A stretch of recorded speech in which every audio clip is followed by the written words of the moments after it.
Ce jour-là, dans le concentré d'un instant, m'est apparu de façon fulgurante l'artifice d'un système. J'avais traversé un Paris qui montrait ce visage de ville hargneuse et envahie qui est maintenant le sien. Les manifestants d'une cause obscure, appartenant à des races indéfinies, vociféraient sous le regard vide de policiers blasés et d'indigènes craintifs. Quel contraste avec le monde apparemment préservé du palais présidentiel. Dès le portail, on était saisi par la stricte tenue militaire des gardes, vestige d'un univers en ordre. En suivant à travers escaliers et corridors de ces lieux équivoques un jeune garde à la nuque rase, impeccablement sanglé dans un long manteau noir, je me sentis soudain projeté au cœur de l'imposture. Ce garde était l'image même d'un décor truqué, survivance d'un rituel vide. Il n'était que le masque convenable, derrière quoi s'abritaient le mensonge et la corruption. Pour qui sait les déchiffrer, notre époque ne cesse ainsi de nous envoyer des signes. Ambiance. Pouh. Alors, salut à tous et bienvenue dans un nouvel épisode de Psychanalyse. Toi la face. Putain, j'ai des boutons. Aujourd'hui, on va parler de racisme. Je suis inspirée parce que c'est un peu le thème. Tu dois tapiner pour les migrants, espèce de citerne à foutre. Les putes blanches, pseudo-féministes, mais baboucholâtres sont les meilleures armes du grand patronat et du cosmopolitisme mondialiste. Ultra intéressant ce commentaire, il y a tout dedans en fait. Bon, déjà, il y a le fait que, clairement, il y a ce fantasme sexuel. Vous allez me dire, ouais, le mec ou la meuf est complètement fou, parano, etc. Certes.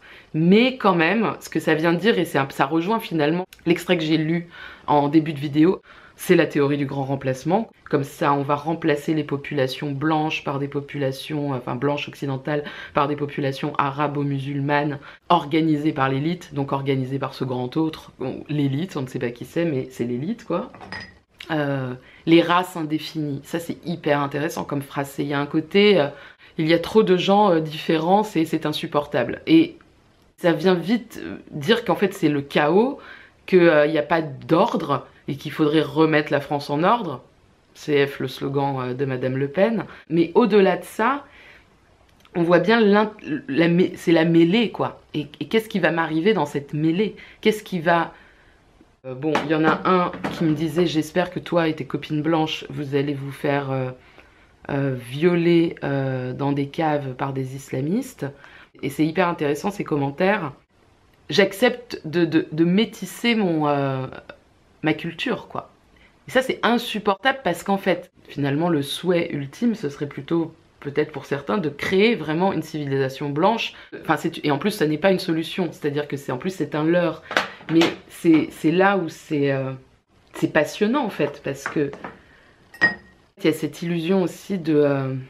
je vous mettrai en barre d'infos ma vidéo sur le fait, la phrase de Lacan, il n'y a pas de rapport sexuel. Dans le racisme, il y a quelque chose comme ça qui se dramatise, comme je pense que c'est, je sais pas si c'est comme ça que le dit Lacan exactement, mais en tout cas, il y a quelque chose qui se dramatise du non-rapport sexuel un peu. C'est-à-dire que, bah là je vois que effectivement on n'est pas pareil et donc on va pas s'emboîter parfaitement. C'est ça le non-rapport sexuel, c'est un peu se rendre compte que il n'y a pas de rapport mathématique entre les êtres. Il y a toujours des ratés. Le racisme veut maintenir l'univers en ordre, des gens qui sont regroupés de façon très identitaire sur des bases très imaginaires finalement de nous sommes ici tous blancs et on est chez nous puisque on est français et qu'ici on est en France, donc tous les autres qui hop, ça dégage.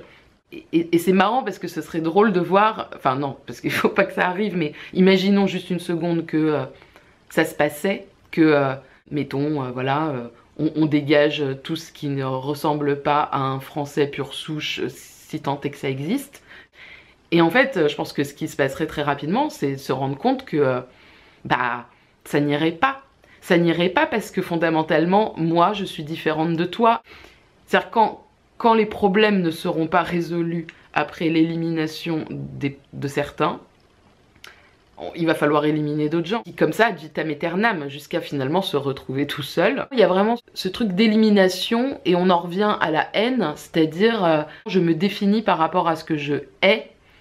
On entend de limiter son être aussi par rapport à ce qui est inconnu, détesté, redouté. Hop, au revoir, et c'est pas moi.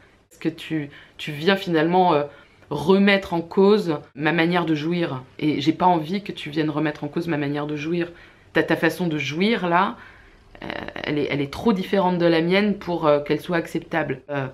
C'est même plus une différence, c'est là où on arrive à la hiérarchisation. C'est, je sais mieux faire que toi. Toi, tu es sous-développé et là, c'est là que les dominants vont pouvoir oppresser les différents et qui vont devenir les dominés.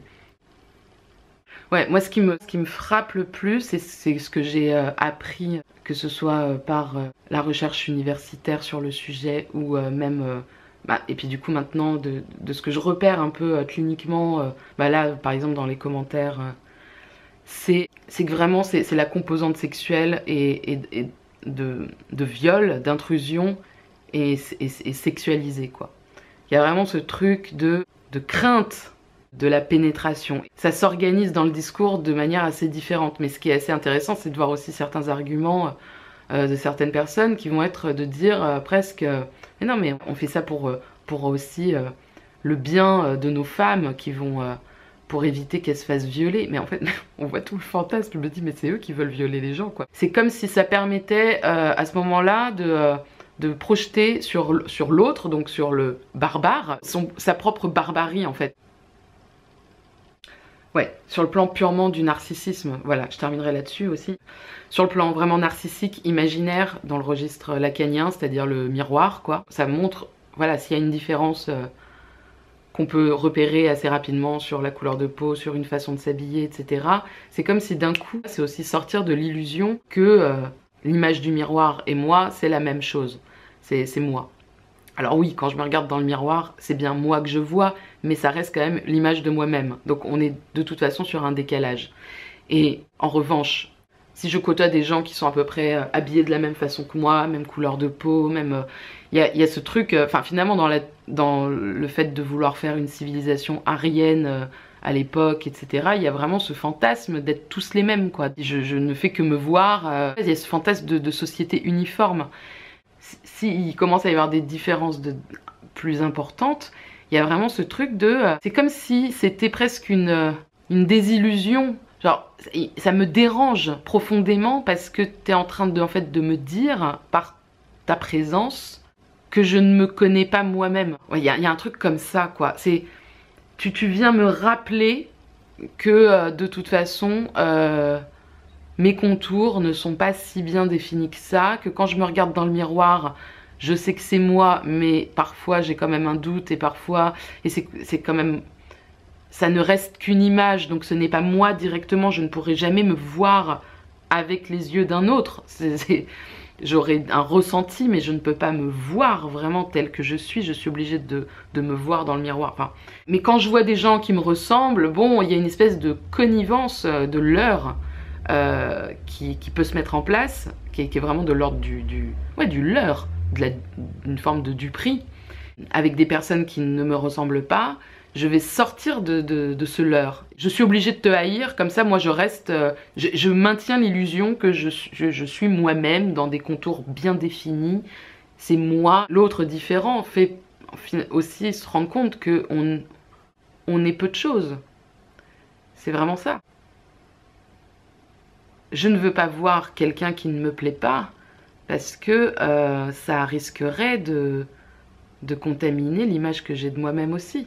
Je vais peut-être moins me plaire puisque l'autre me plaît pas et que j'ai envie de me retrouver dans l'autre et d'être dans cette illusion d'un narcissisme amoureux de sa communauté. Enfin, c'est pas évident de bien définir ça. Enfin, je suis en train de découvrir en même temps le... Je m'arrête là et je vous dis à la prochaine. Salut!